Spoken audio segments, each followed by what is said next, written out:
Hello everyone and welcome to today's edition of the Daf Yomi. If you're new to the channel, just to say that this channel is for spiritual growth and there's various topics on it, predominantly going through the Daf of the Talmud. So the Daf is a page of the Talmud, and I try and go through a page or half a page as much as I can. There's also other topics, halachas of Yom Tov and the Tanya, and it's really just for spiritual growth. So feel free to subscribe, and hopefully it's for people who are a seasoned learner, and also for beginners. Hopefully it's clear. So this week's daf is Menachot, Menachot. We're doing daf 76b. So just give a quick introduction. Menachot discusses the detailed order of meal offerings brought in the Beit HaMikdash, including the ingredients, preparation, and associated vessels. These offerings made from fine flour, oil, and frankincense express devotion and humility and are deeply rooted in the devoted temple service.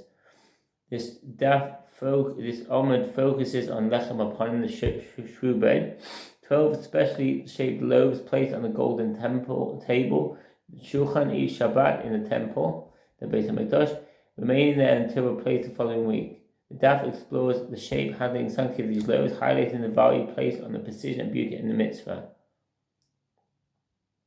And then I'll just go through the key points of the shape and size of lechem aponim. The Gemara discusses dimensions and form of the lechem aponim.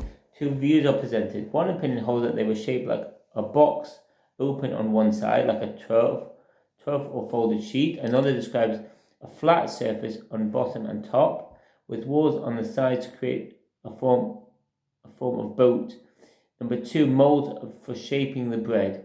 Golden molds, kufsin, were used both for shaping the dough and baking to maintain its special form. The molds were also used when removing the bread a week later to preserve its shape and prevent breakage. Number three, halacha relevance of bread shape. The importance of maintaining the exact form is linked to the requirement that the bread be tomed, continuous, permanent, meaning that it should not break or lose shape during its week on the shulchan.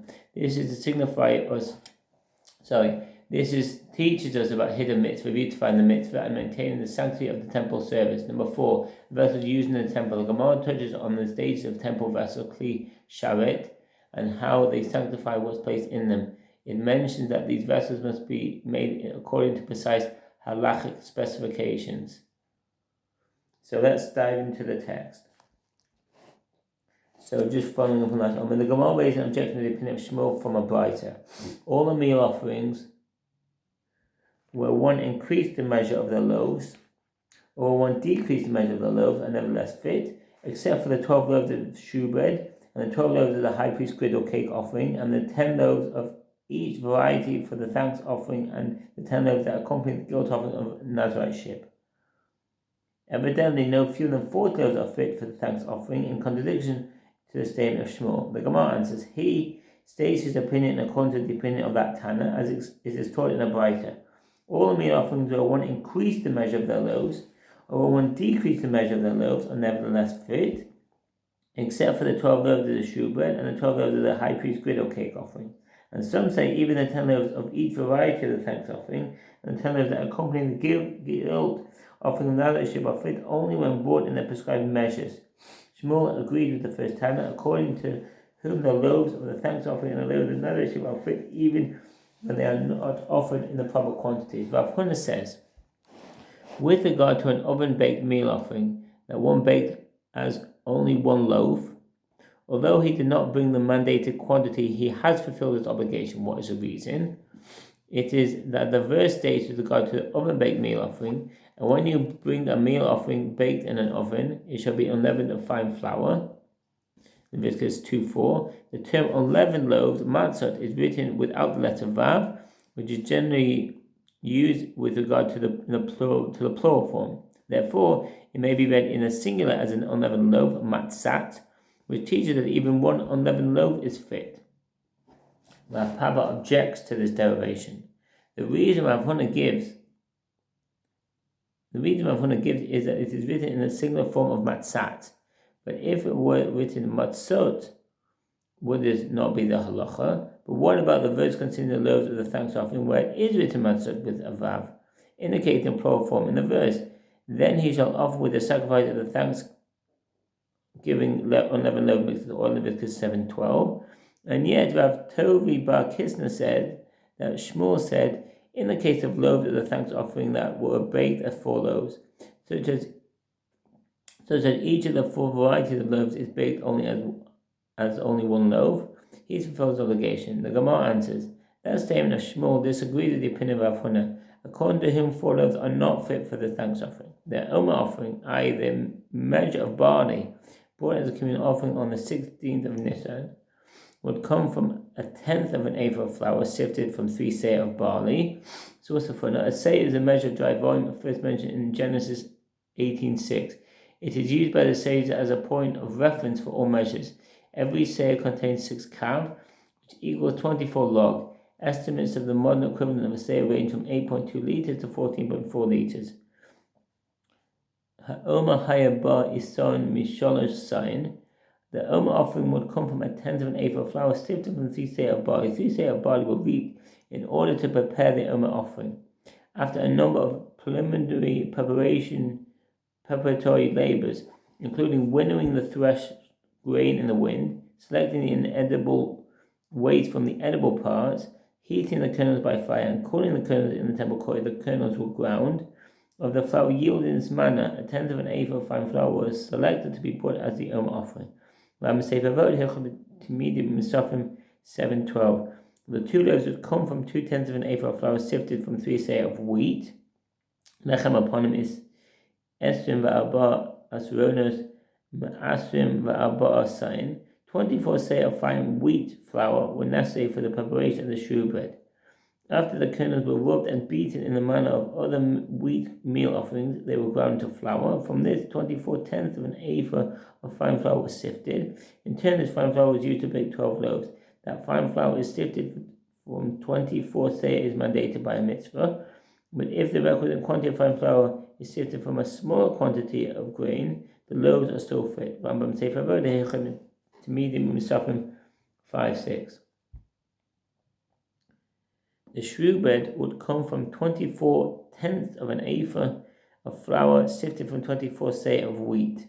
The Gemara asks, what is the reason that, according to the Mishnah, the relatively large amount of 3 seah of barley is necessary to yield a single 1/10 of an ephah of flour for the Omer offering? The Gemara answers, since it comes from the fresh new crop, which contains a large amount of refuse, and it comes from barley, which is coarser than wheat, a choice 1/10 of an ephah of flour comes only from a minimum of 3 seah of barley. The Gemara asks, why does the Mishnah rule that the 2 loaves would come from 2/10 of an ephah of flour sifted from 3 seah of wheat, whereas only 1/10 of an ephah is used from the same amount of grain for the Omer? The Gemara answers, since the loaves come from wheat, which is of a superior quality to barley, although they come from the new crop require sifting, the grains are clean enough that 2/10 of an ephah come from the sifting of 3 seah of grain. The Mishnah stated that the shewbread would come from 24/10 of an ephah. Lechem upon him is Esrim va'arba asronos. The shewbread consisted of 12 loaves, and each loaf was made from 2/10 of an ephah of flour. As has been explained, that each of the other meal offerings was made from 1/10 of an ephah of flour. As the sages state that this is enough to feed a person for 1 day and 1 night. In addition, because of the possibility that any time might become necessary to offer a communal bull offering, whose rite was performed by 24 priests, see Yoma 25b, 24 priests from the priestly watch were present daily to perform the temple service. Therefore, the shewbread, which was an offering of the most sacred order, and therefore was to be eaten within 1 day and 1 night, was made from 24/10 of an ephah, so that each piece of the priestly watch would have enough to eat for 1 day, and that's from the Menachot on Leviticus 5:11. Of flour sifted from 24 seah of wheat.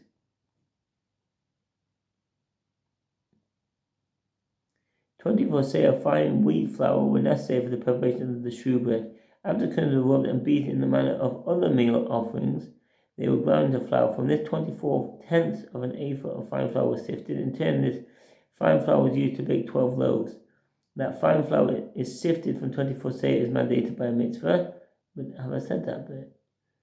But if the requisite quantity of fine flour sifted from a similar quantity of grain, the loaves are still fit. The Rambam Sefer Avod to medium is often 5-6.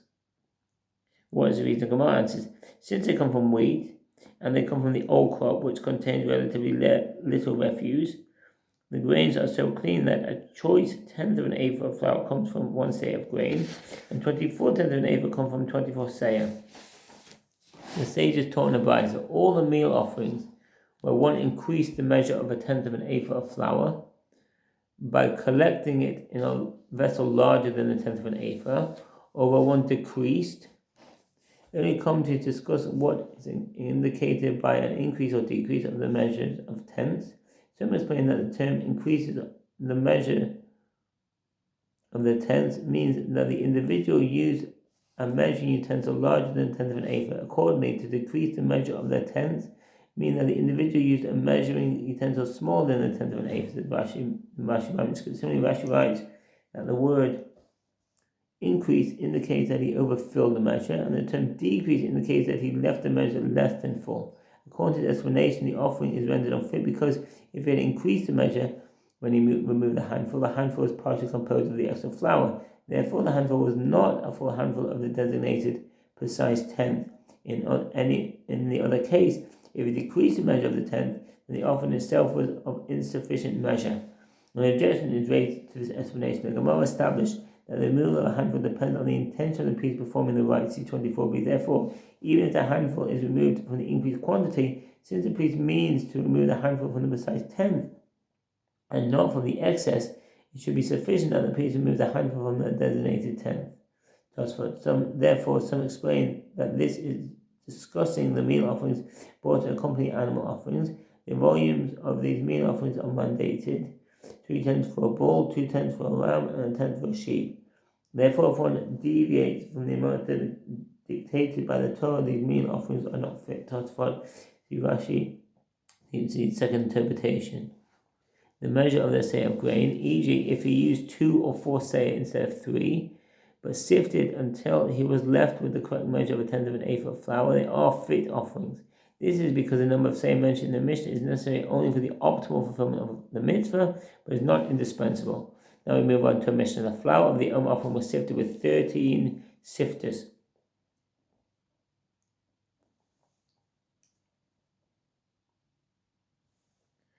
Tenth of an ephah of fine flour bought for the meal offering was sifted with 13 sifters, in accordance to the Mishnah Rambam Sefer Avod to medium in Soften 7:12. Each finer than its predecessor, and the flour that emerged from the final sifter was sacrificed. The flour of the 2 loaves was sifted with 12 sifters.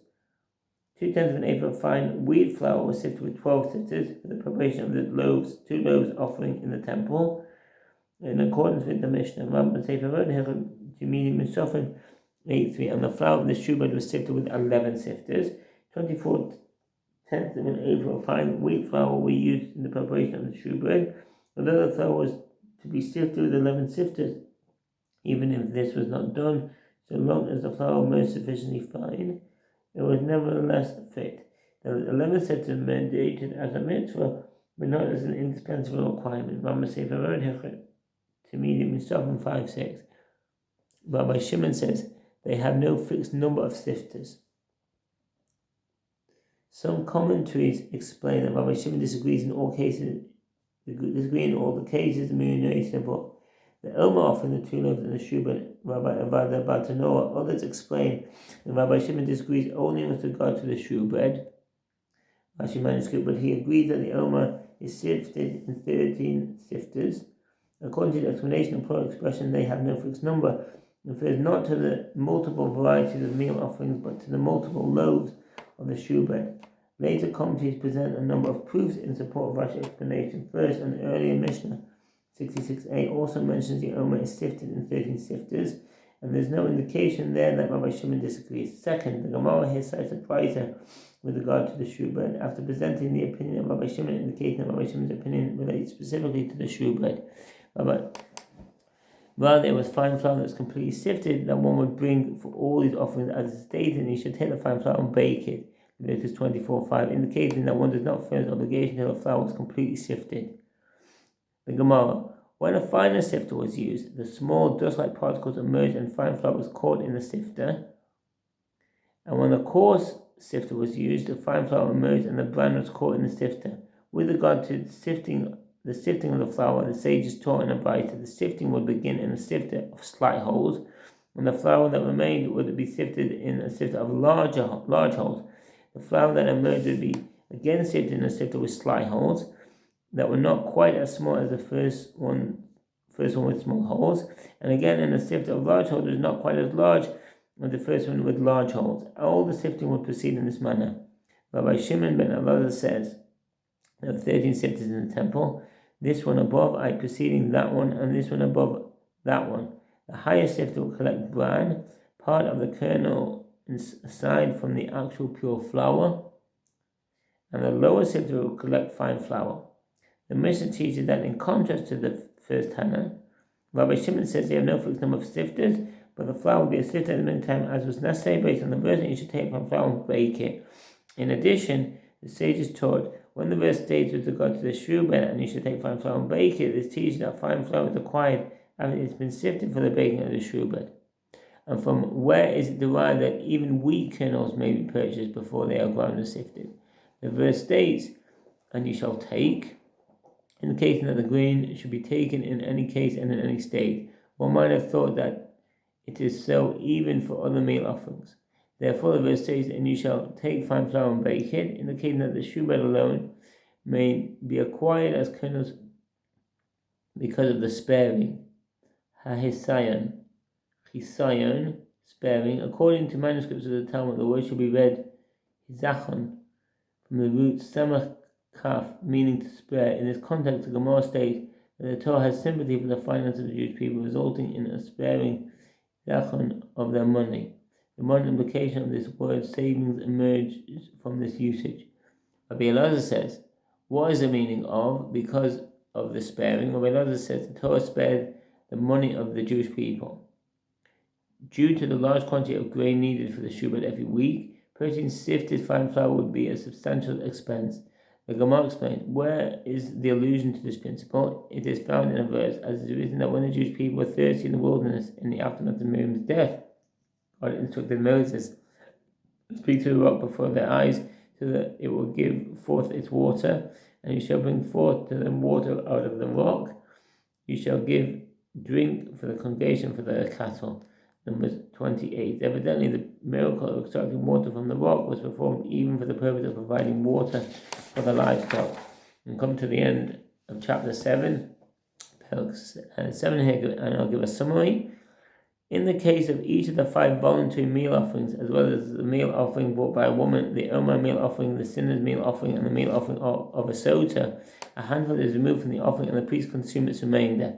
According to most of the sages, there is a direct link between the mitzvah of removing a handful and the giving of the remainder of the offering to the priest to be eaten. In the case of any meal offering from which a handful is removed, the remainder is given to the priest. With regard to those meal offerings that the priest received no part of, no handful is removed. It was determined that a priest may not choose to receive a share of one offering in exchange for giving another his share of another offering. In this context, the Gemara addressed whether this prohibition applies even to 2 portions from the same offering, and whether it applies in a case in which 2 parties mutually agree to this exchange, as in giving of a gift. With respect to the placement of oil in those meal offerings that are prepared in a utensil, such as a pan or a deep pan, it was determined that there were 3 distinct placements of oil. At the outset of preparing the meal offering, a small amount of oil is placed in the utensil. After the fine flour is placed upon this oil, more oil is added and mixed together. Finally, after the dough is mixed, kneaded and baked, the resultant product is broken into pieces, and more oil is applied to it in fulfillment of the mitzvah of pouring oil. With regard to meal offerings baked in an oven, they do not require the application of oil. Oil is mixed only with the meal offerings that consist of loaves, while it is applied to wafers through smearing. The prescribed method of smearing is subject to a dispute between the Tanaim. According to some, oil is smeared over the entire wafer, and according to others, the oil is smeared in the shape of the Greek letter chi, X. The same sages also discuss what should be done with the excess oil. According to one opinion, the excess oil is placed in the loaves if the offering includes both wafers and loaves, And some say that if the offering consists of wafers alone, the oil is smeared on the wafers. According to the other opinion, the excess oil is given to the priest to be eaten. Aside from the meal offerings of the 2 loaves and the shewbread, all meal offerings baked in utensils must be broken into pieces. The rites are performed in the following sequence. With regard to an Israelite meal offering, the baked offering is folded in half and then again folded in half, creating a total of 4 sections. The parts are then separated so that the handful may be removed. According to an alternative opinion, one of the 4 sections is cut into small pieces so that the handful may be removed from that part alone. For a meal offering brought by a priest, the offering is folded, but as no handful is removed, the folds are not separated. By contrast, the meal offering of the high priest is folded in half only once. Other processes are necessary over the course of preparing the grain for the meal offering. These include rubbing the kernels of grain and striking the kernels with the palm of the hand or with the fist, each of which will remove the shells prior to the grinding of the grain. For each meal offering of grain, it must be rubbed 300 times and struck 500 times. According to some, the dough requires rubbing and striking. The Torah states that the shewbread comprises 12 loaves, and the Gemara derived from the verses that the offering is disqualified if the wrong number of loaves is offered. The high priest's griddle cake offering also consists of 12 loaves, as derived from the shewbread by means of verbal analogy. By contrast, the thanks offering is accompanied by 40 loaves, comprising 10 loaves of each of 4 types. If fewer than 40 loaves are offered, some hold that they are nevertheless fit, others hold that they are unfit. The sages agree as to the prescribed quantity of loaves for other meal offerings. Some hold the offerings comprise 10 loaves, and others hold that they comprise 12 loaves. The sages not only describe the amount of flour to be offered in the respective meal offerings, but in the case of the omer and 2 loaves and the shewbread, they also dictated the amount of flour from which the sacrificial fine flour was to be sifted, and certain terms for the procedure of sifting. And according to the particular demands for the sifting procedure, it was also decided that since not everyone was adequately expert in the proper method of sifting, sifted flour should be purchased. By contrast, the flour used in baking the shewbread was to be purchased as kernels. Since a large amount of flour is used for the shewbread on a weekly basis, purchasing kernels was preferred in order to avoid the public expense of purchasing sift flour. Over the course of addressing these central questions related to the halakha of meal offerings, a number of ancillary questions were also resolved. Among these are: may sacrifices and libations be accepted from Gentiles? In what state are grain-based foods subject to blessing? It brings forth bread from the earth. Are any blessings ever recited upon performing the temple service in Jerusalem? Introduction to Parak 8. And this is the law of the sacrifice of peace offerings, which one may sacrifice to the Lord. If he brings it for a thanks offering, then he shall bring with the thanks offering unleavened cakes mingled with oil, and unleavened wafers spread with oil, and cakes mingled with oil of fine flour poached. With cakes of leavened bread he shall present his offering with the sacrifice of his peace offering for thanks, and he shall present from it one of each offering as teruma to the Lord. It shall be the priest that sprinkled the blood of the peace offering against the altar, and the flesh of the sacrifice of his peace offerings for thanks shall be eaten on the day of his offering. He shall not leave over any until the morning. The thanks offering is a type of peace offering, the halachot of which are delineated in chapter Zevachim together with the halachot of all animal offerings. The thanks offering is unique in that one brings 4 types of loaves together with the animal, some of which are leaven and some of which are matzah. This chapter focuses primarily on halachot pertaining to the loaves brought with the thanks offering. The verse states that one must remove a gift, teruma, from these loaves. One must therefore ask, are the halachot pertaining to this teruma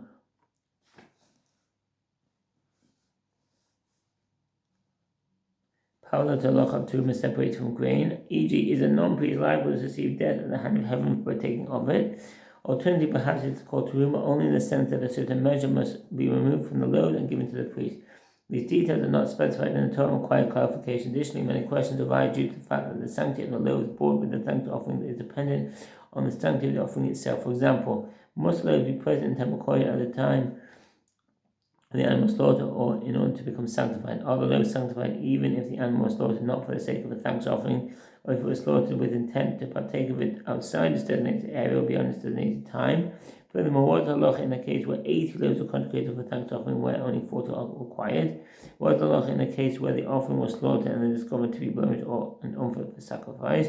Among other issues requiring clarification are in a case where the animal was lost, another was separated in its place, and the first animal was then found. Either animal may be sacrificed in fulfillment of one's outstanding obligation.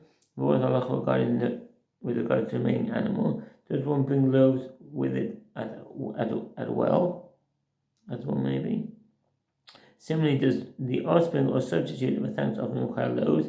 In the case of one designated 2 thanks offerings as a guarantee, i.e. that if one becomes lost, the other is sacrificed, what is it halacha with regard to the other animal? Other topics discussed in this chapter that relate to the loaves brought for the thanks offering are the measures used during various periods for the flour in the preparation of the loaves, conversion ratios between the measures of these periods, the ratios of flour per loaf for the loaves brought during the inauguration of the tabernacle as well as those brought by a Nazarite, and the amount of flour used in all meal offerings brought by ordinary priests and the high priest. Other issues such as whether service vessels sanctify items placed inside them without intent are a further discussion in this chapter as well. Mishnah. The flour of the loaf for the loaves accompanying the thanks offering would come from the measure of 5 Jerusalem seah offering, which is equivalent to 6 wilderness seah. The seah referred to in the Bible when the Jewish people were in the wilderness is smaller than the seah used later in Jerusalem. This is equivalent to 2 ephahs, each ephah being 3 wilderness seah. These 2 ephahs are 20 measures of a tenth of an ephah. 10 of these tenths were used to make leavened loaves, and 10 of these tenths were used to make unleavened loaves, i.e. matzah.